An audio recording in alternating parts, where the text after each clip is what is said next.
Good morning, Grigori High. I'm Blaise Holmakoa. And I'm Angelina Neth. Today is Friday, October 27th. Today on JNN, we look at changes in foreign languages for the district. We look back on last week's homecoming festivities. And Alyssa Bartlett brings us another installment of the Sports Box. All this and more on today's JNN.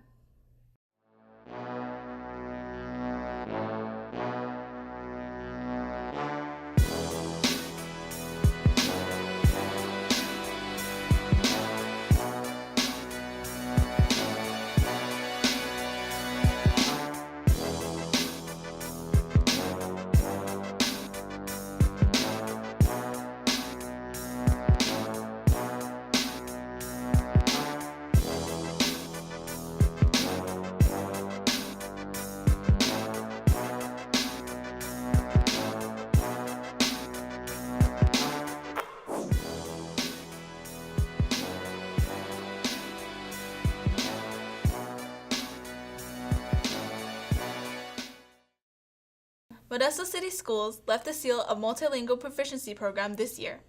Captain Swartz brings a story of what's to come for foreign language in the district without this program.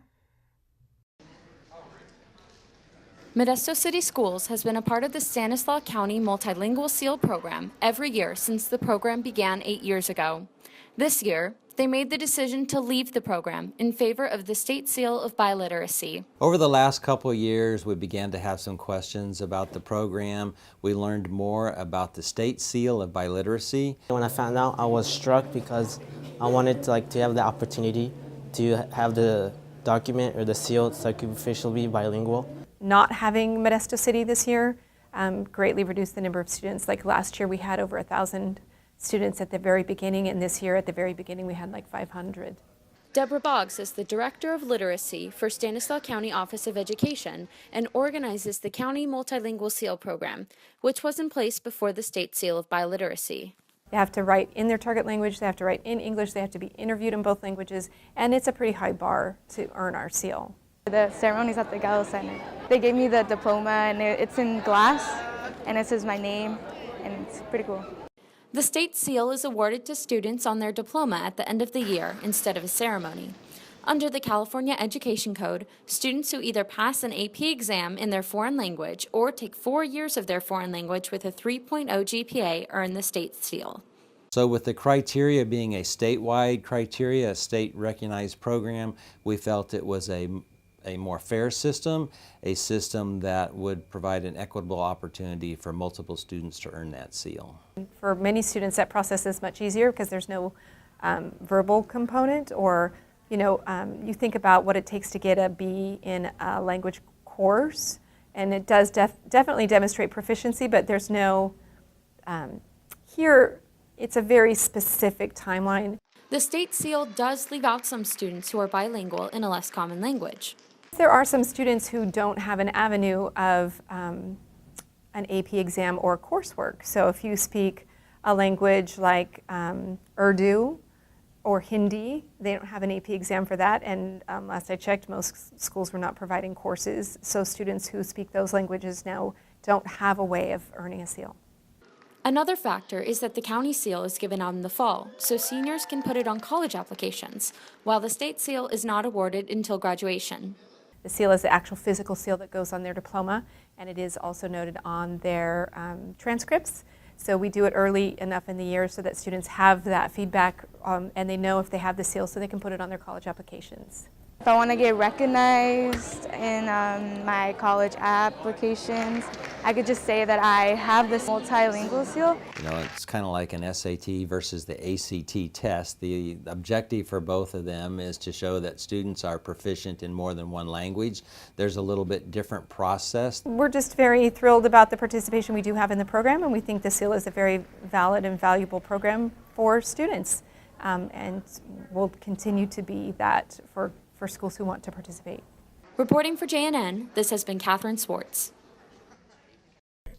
You can talk to your foreign language teacher to get more information on the State Seal of Biliteracy. As of last Tuesday, it is no longer necessary to wear your lanyard during school.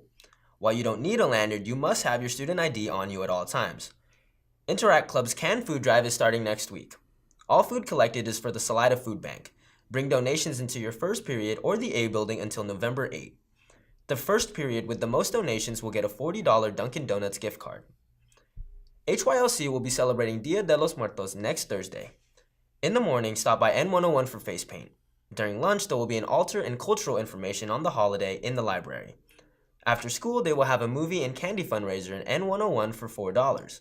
HYLC hopes that many students can join them to learn and celebrate. The annual Fall Blood Drive is on November 8th. To sign up to donate, go to the Jag Plaza at lunch next week. And now, Alyssa Bartlett brings us another installment of the Sports Box. Hey Jags, this is Alyssa Bartlett bringing you some new information on the fall sports season. First up is girls golf. The team won the MMC tournament in Creekside, shooting a total of 470 and winning with a 30-stroke lead over Enox this Tuesday. The team lost only one match this season in their first matchup against Enox on August 29th, but redeemed themselves when they faced the Eagles in the second round.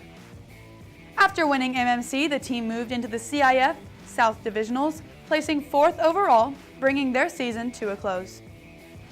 Up next, we have volleyball. The team beat Bayer last Tuesday 3-2, securing the MMC League title. This Tuesday, the girls played at Enox and won 3-0. They played Downey in their final league game yesterday, but at the time of this recording, those scores have not yet been reported. The volleyball team will compete in the first round of playoffs on Tuesday, October 31st. For more information about where the game will be and who they will be playing, follow our Twitter, JagNewsNet. And finally, let's take a look at football. The varsity football team continues their season with a record of 8-0. Last Friday, the team beat Davis 44-14. The top highlights for last Friday night include quarterback Bobby Abina throwing a 60-yard pass and then a 45-yard touchdown pass to receiver Marcelo Longstreth.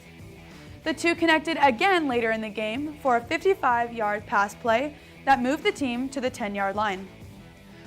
Tonight, the varsity football team meets Modesto High in the annual Cat Fight. The game is at home and starts at 7. Tonight's game will be the first of the two most decisive games of the season for the Jags. The Panthers are currently undefeated in league after beating Downey last week.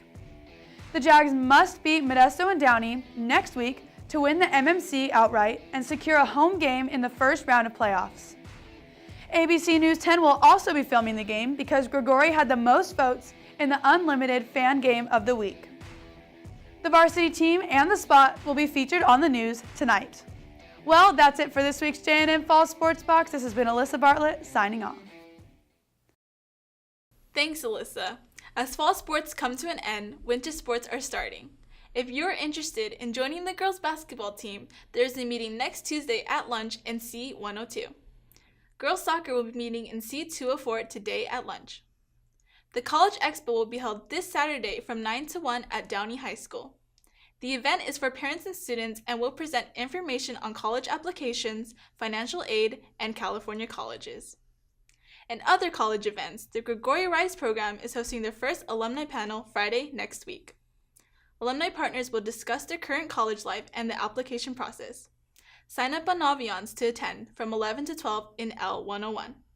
Finally, let's look back on last week's homecoming festivities.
Well, that's it for today's JNN. I'm Angelina Neth. And I'm Blaise Holt-Makoa. See you next week.